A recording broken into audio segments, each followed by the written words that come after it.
ఈరోజు రాఖీ కట్టడానికి మీ తమ్ముడి దగ్గరికి వెళ్ళావుగా, ఏమన్నాడు? అరే వాళ్ళు ఈరోజు ఎంత బాగా చూసుకున్నారో తెలుసా నన్ను. ఏమండి మీ అక్క వచ్చారు, రావద్దునా? రా అక్క, కూర్చో. పొద్దున్నుంచి నీ గురించే ఎదురు చూస్తున్నానమ్మా. అదేం లేదు తమ్ముడు, ఇంట్లో పనులన్నీ చూసుకుని వచ్చేసరికి ఈ టైం అయింది. అబద్ధం చెప్పినా నమ్మినట్టు ఉండాలమ్మా. ఏం జరిగిందో చెప్పారలేదు.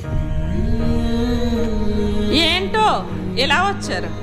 రాఖీ పండగ కదమ్మా, తమ్ముడికి రాఖీ కడదామని. రా కూర్చో అక్క.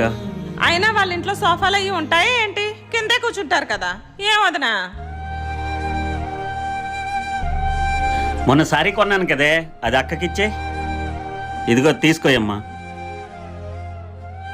అది నువ్వు ఇంతకు ముందు కట్టిన సారీ లాగా ఉంది కదే. లేకపోతే కొత్తదిమ్మంటారా?